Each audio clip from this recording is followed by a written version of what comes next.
ನೀವೆಲ್ಲ ಜಾತ್ರೆಗಳನ್ನ ನೋಡಿರ್ತೀರಾ, ಆದರೆ ನಾವೀಗ ತೋರಿಸೋ ಜಾತ್ರೆಯನ್ನ ನೀವು ನೋಡಿರಲ್ಲ. ಕಾರಣ ಈ ಜಾತ್ರೆ ಅಷ್ಟೊಂದು ವಿಶೇಷ ಮತ್ತು ಅಪರೂಪ.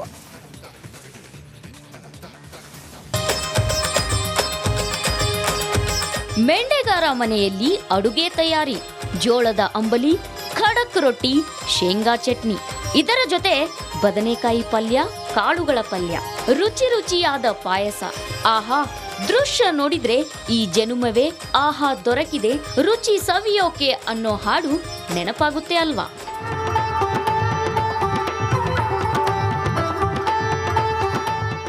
ಹೌದು, ಇಂಥದ್ದೊಂದು ವಿಶೇಷತೆ ಕಂಡು ಬಂದಿದ್ದು ವಿಜಯಪುರ ತಾಲೂಕಿನ ರಂಭಾಪುರ ಗ್ರಾಮದಲ್ಲಿ. ಶಿವರಾತ್ರಿ ಬಳಿಕ ಇಲ್ಲಿನ ಗ್ರಾಮಸ್ಥರು ಅಂಬಲಿ ಹಬ್ಬವನ್ನ ಆಚರಿಸಿದ್ರು. ರೈತರು ತಾವು ಬೆಳೆದ ದವಸ ಧಾನ್ಯಗಳಿಂದ ಮೊದಲು ಊರ ದೇವರು ಆಂಜನೇಯನಿಗೆ ನೈವೇದ್ಯ ಅರ್ಪಿಸಿದ್ರು.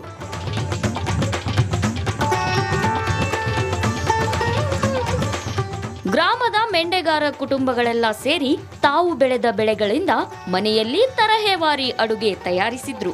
ಜೋಳದ ಅಂಬಲಿ, ಖಡಕ್ ರೊಟ್ಟಿ, ಶೇಂಗಾ ಚಟ್ನಿ, ಸಜ್ಜಕ, ಬದನೆಕಾಯಿ ಪಲ್ಯ, ಕಾಳುಗಳ ಪಲ್ಯ ಸೇರಿದಂತೆ ನಾನಾ ಅಡುಗೆಯನ್ನ ಮಣ್ಣಿನ ಗಡಿಗೆಯಲ್ಲೇ ತಯಾರಿಸಿ ಹನುಮ ದೇವರಿಗೆ ಅರ್ಪಿಸಿದ್ರು. ಮಡಿಯಿಂದ ಎಲ್ಲ ಅಡುಗೆ ಸಾಮಗ್ರಿಗಳನ್ನು ಮಾಡ್ಕೊಂಡು ಬರ್ತೀವಿ. ಅಡುಗೆ ಏನೇನು ಮಾಡಬೇಕು ಅಂತಂದ್ರೆ ಹೊರಗಿಂದ ಏನೂ ತರಲ್ರಿ. ನಾವು ಮನೆಯಾಗೆ ನಾವು ಹೊಲದಾಗ ಏನು ಬೆಳೆದಿರ್ತಾವಲ್ರಿ ಅದನ್ನು ತಗೊಂಡು ಮನೆಯೆಲ್ಲ ಸಾರಿಸಿ ಇದು ಮಾಡಿ ಇದು ಎಲ್ಲ ಒಗದ ಕೆಶಿನ ಮಡಿಲೇನ ಮಾಡ್ಕೊಂಡು ಬಂದಿರ್ತೀವಿ ರೀ.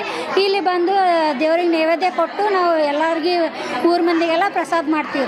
ಇನ್ನು ಈ ಅಂಬಲಿ ಜಾತ್ರೆಗೆಂದು ಮಹಿಳೆಯರೆಲ್ಲ ಸೇರಿ ತಯಾರಿಸಿದ ಅಡುಗೆಯನ್ನ ಮಡಿಕೆಗಳಲ್ಲಿ ತಲೆ ಮೇಲೆ ಹೊತ್ತು ಬಂದಿದ್ದು ವಿಶೇಷವಾಗಿತ್ತು. ಇದು ಒಂದು ಬೇಸಿಗೆ ಕಾಲ ಇರೋದರಿಂದ ಜೋಳವನ್ನು ಬೀಸಿ ಹೊಸ ಮಣ್ಣಿನ ಗಡಿಗೆಯನ್ನು ಮಾರ್ಕೆಟಿಂದ ಖರೀದಿ ಮಾಡಿ ಆ ಮಣ್ಣಿನ ಗಡಿಗೆಯಲ್ಲಿ ಒಂದು ಅಂಬಲಿಯನ್ನು ಮಾಡ್ತೀವಿ.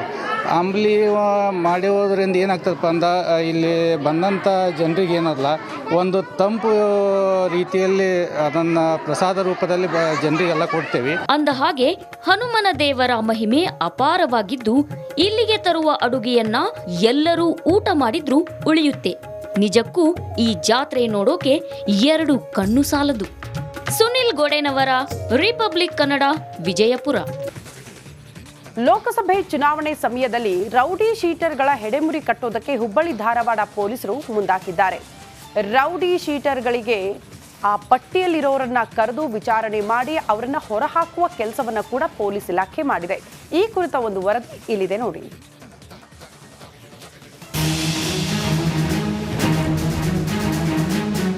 ಹುಬ್ಬಳ್ಳಿ ಧಾರವಾಡ ಪೊಲೀಸ್ ಕಮಿಷನರೇಟ್ ವ್ಯಾಪ್ತಿಯಲ್ಲಿ 18 ಲಕ್ಷ ಜನಸಂಖ್ಯೆ ಇದೆ.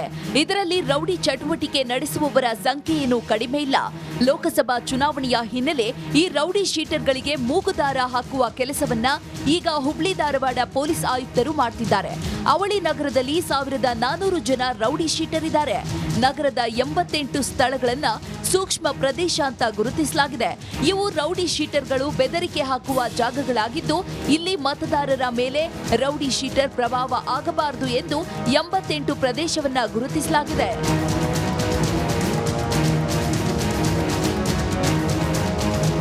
ಈ ಸೂಕ್ಷ್ಮ ಪ್ರದೇಶಗಳಲ್ಲೇ 127 ಜನ ರೌಡಿ ಶೀಟರ್ಗಳಿದ್ದಾರೆ.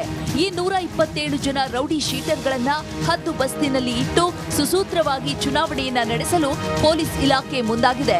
7 ಜನ ರೌಡಿ ಶೀಟರ್ಗಳನ್ನ ಗಡೀಪಾರು ಮಾಡಲಾಗಿದ್ದು 11 ರೌಡಿ ಶೀಟರ್ಗಳನ್ನ ಒಂದು ವಾರದಲ್ಲಿ ಗಡೀಪಾರು ಆದೇಶವನ್ನ ಮಾಡಲಿದ್ದಾರೆ. ಆಗಲೇ ಬೌಂಡ್ ಓವರ್ ಮಾಡಿದೀವಿ.